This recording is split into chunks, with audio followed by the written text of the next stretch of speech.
What's up? What's up? Welcome back to Talking to Myself, capital S. So, in this episode, I want to talk about the difference between non-attachment versus detachment. It's same but different, but there's a very important distinction between the two that can impact your past and your future, which is essentially this present moment, is the present moment that's unfolding before you. So, when it comes to detachment, that's what you hear all the time. People talking about how important it is to master detachment, how to set your intentions and to help propel your manifestation. You have to be detached from the things that you're creating, which is true. But what they mean is actually being non-attached, like non-attachment to the things that you're wanting. Because detachment, if you think about its meaning, it's detaching from something. It's removing your attachment. It's undoing the attachment that's already taken place. So that serves its purpose for past experiences, for any areas where you catch yourself attached to anything or anybody, any sense of codependency. That's where the detachment comes into play. That's where you get to see what's it going to take for you to come to the space of neutrality, because nothing has any meaning. Literally, nothing has any meaning. That's why people can interpret a piece of art, right? Or interpret a song or interpret a movie in so many different ways, right? You have 100 people listen to a song, they're going to interpret that song 100 different ways. That's the same thing with life itself, with reality. The same way you are interpreting this life, people are interpreting it that deeply, that personally as well. And that's why being misunderstood is such a common thing, because you can't really feel why it makes sense for them to see it that way, and they can't do the same for you. You can't feel other people's emotions. You can't think their thoughts. And that's the purpose of communication, is for us to be in this space, this shared space together, and then communicate to understand what's your interpretation of this life.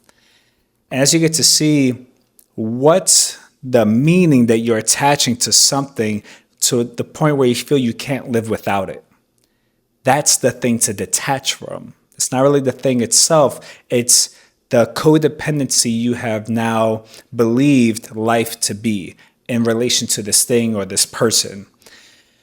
And in seeing now the realm of non-attachment, from non-attachment is from this point moving on, not being attached to anything.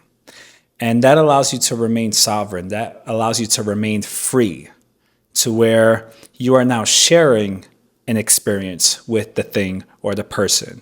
Right? You're utilizing it to amplify what's already within you. It's not your source for the thing. The person is not your source of love. Neither is the pet. Neither is the thing. And a way that it's highlighted to where there's any sense of detachment is when you see people kind of like hoarding things. That's why when it comes time to move, it's also an emotional process of releasing, because you get to see the things that you've been holding on to. And it's all these little things that have sentimental value. And sometimes it's some big things. It could be clothes, or it could be paintings, or whatever the things are, right? The things that you have that you consider to be very sentimental to you. And again, it goes back to the thing really doesn't have meaning, though. Because to other people, let's say if you have a Pepsi can or a Coke can, and maybe that's from when you first moved to the area, and it's this memory that you have with friends or a person. To anybody else that visits your house, it's just going to be a random soda can. I was like, why do you have the soda can? They're probably going to throw it out. You're like, no, right? That's the attachment. The memory could still be there. And again, there's nothing right or wrong about having sentimental things. This is just to highlight where there's the sense of detachment, the sense of holding on to a moment in time. And the thing is, you can utilize those experiences to amplify the future ones. But in holding on to it, It's this feeling that you're never going to experience that again or anything like that ever again. That could be the refining experience, though. It could be a clarifying experience for you, though. Whatever experience is tied to that soda can, rather than holding on to it, it could be, what did you enjoy about that experience? And now, what ways can you allow more of that within your life? Because clearly there was something about that experience that you truly enjoyed, that you want to savor. So again, not to say you can't have the soda can, but if there's the feeling of being crushed without it, there's a sense of detachment of like your happiness was tied to that soda can. And for me, the conversation I had with myself about it was in seeing the ways where I was codependent on people's feedback of me, to where I have this natural intensity to me. I'm very passionate. A big contributing factor is I'm also a fire sign, Sagittarius and Leo moon. I have a lot of fire within me. And Hispanic, Puerto Rican, Dominican. It's just fire, fire, fire. But I noticed to where I felt I had to kind of dim down that flame, so to speak. Because anytime I just let it unleash fully, that intensity always shined a light on people's shadows. And honestly, that's what fire does, right? It's before the source of light was fire, candlelight, everything. So the brighter the fire shines, the fire grows and illuminates, the shadows get casted. You could very clearly see the shadows all around you. And that's something I notice what happened all the time. When I just don't hold back and I'm just me in my rawest form, it's so powerful. People start to interpret it as if I'm taking things personally because of how direct I am and how I'm not afraid to talk about the things that I'm seeing. I'm always like, hey, we all see this elephant in the room. Let's just talk about it so that we could move past it. Because in trying to have a conversation with you and trying to talk around this thing, it's mentally exhausting to be in a conversation with you. So if we're going to interact, let's address whatever the thing is. And it's not even like it has to be a thing between us, but let's say you're navigating something, I can feel it, I can see it. What is it? What is it? Let's not try to act like I don't notice it and you're not feeling it. It's clearly there. And the confidence that exudes for me just being in me, like in myself doing that, and also what's the word? I'm trying to think of the word that comes to mind. It's this certainty, but it's also this, what's the word? I know you'll give it to me. Conviction. That's what it is. Conviction. It's when I have this conviction of being so tapped into me that I am just me unapologetically, no holds barred, no suppression whatsoever. That conviction of just this knowing, that really highlights everybody's shadows. I noticed that. And again, it's not even I'm trying to do that. It's just what happens. Because I notice not many people navigate life with conviction of who they are. So when they see such a strong representation of that, that's not wavering, it highlights all the ways that they're not that. And then it's projected onto me like it's me. It's me that's causing this discomfort. And yes, it is me causing this discomfort, but not in a confrontational way. It's in a way where, again, the light is shining brighter, the fire is burning brighter, and all the things that you were trying to hide are in plain sight. I don't care. I still love you. But I don't need to navigate those shadows with you anymore. And that was something to where I felt attached to.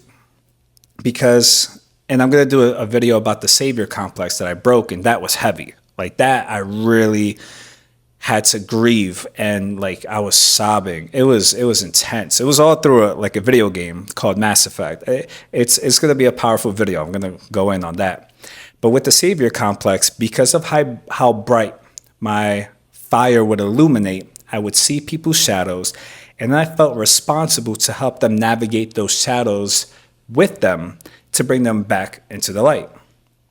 And essentially get them to love themselves again and trust themselves again, and get them to see the versions of them that I am seeing.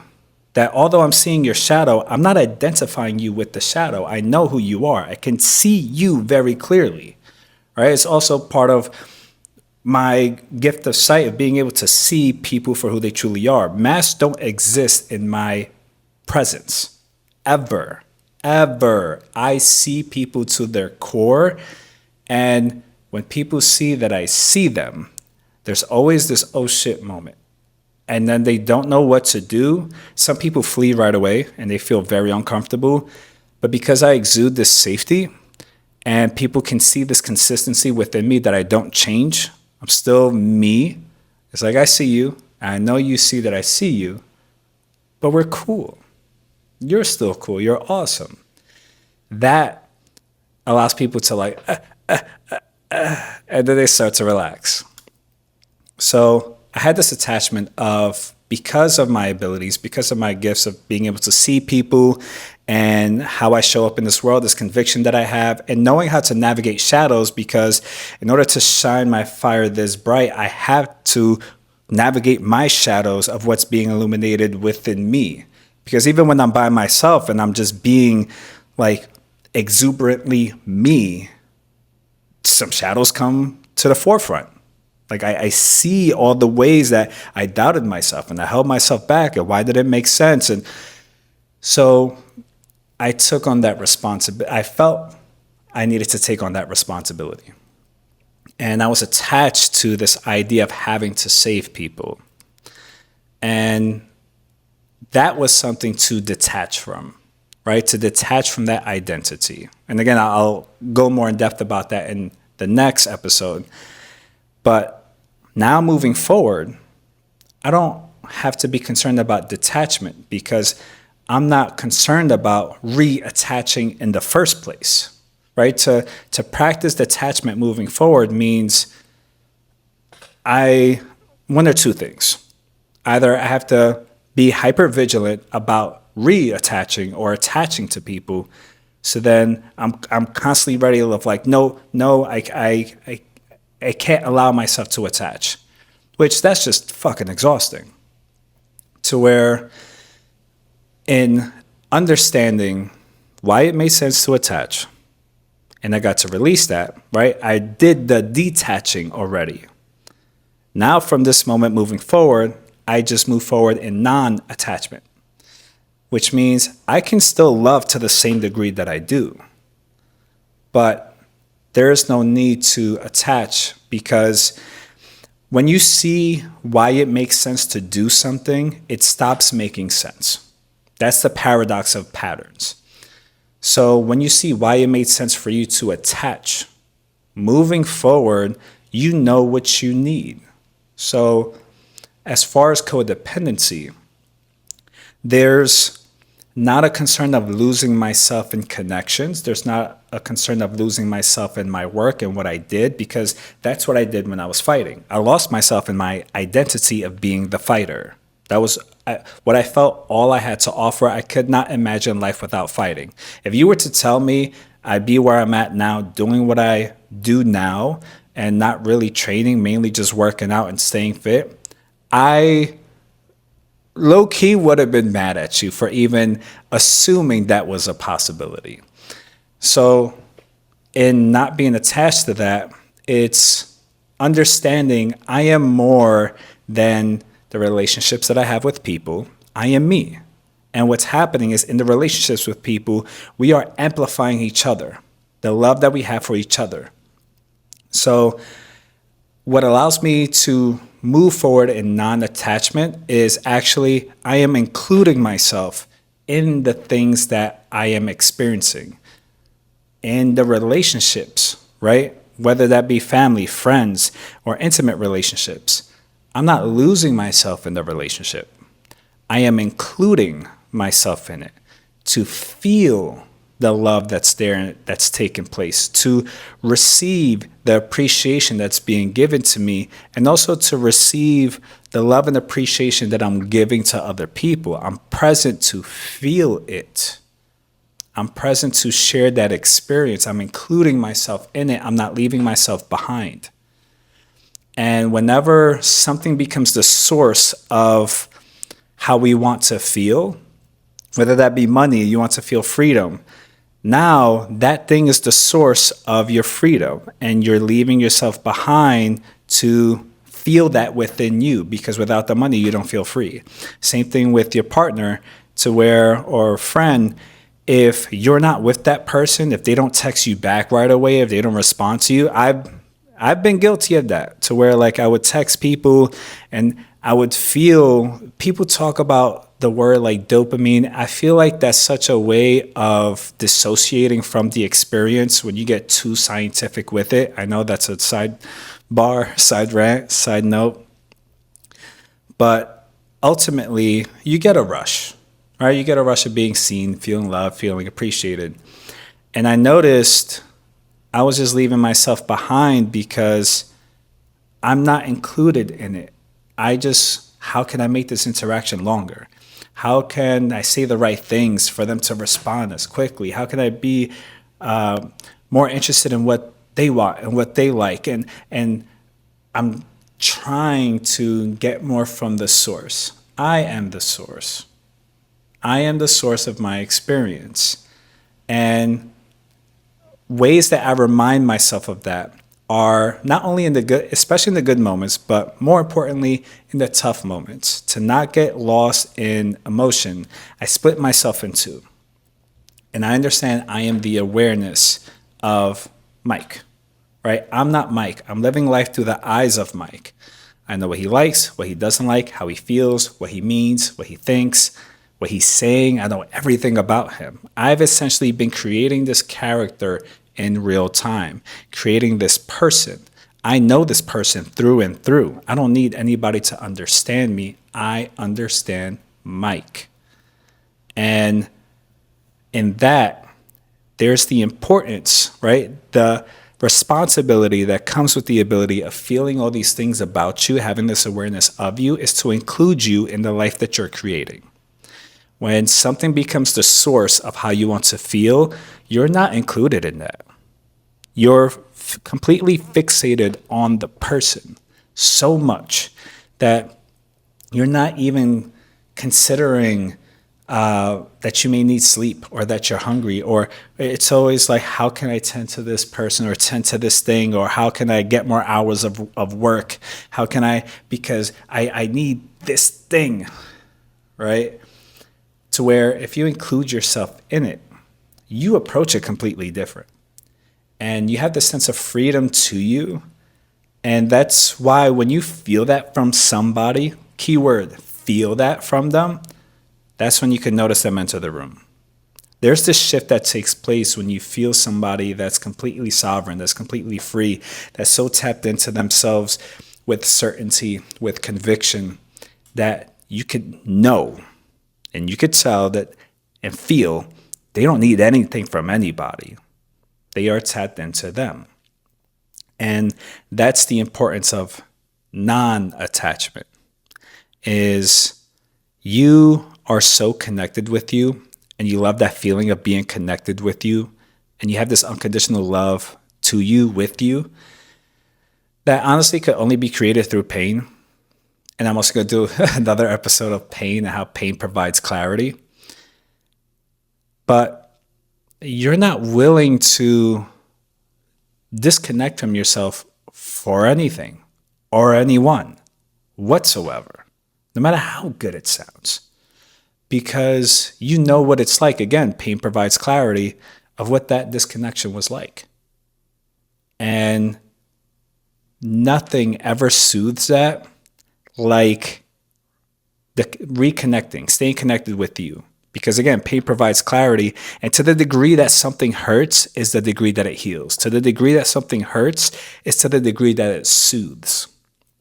I don't want to get on too far into that because, again, it's going to be, I have so much stuff for you guys. It's going to be so good. But yeah, I felt this was really good. I want to keep these flowing. Right now, I want to keep them short. As we build up the community, we'll make them longer. But this was something I really wanted to drop in on, of detachment and non-attachment, to understand where to apply them so you know how to move forward with you included in your life. And you won't have to ever be concerned about losing yourself again. And that's what happens with non-attachment. So I'm wishing you an amazing day.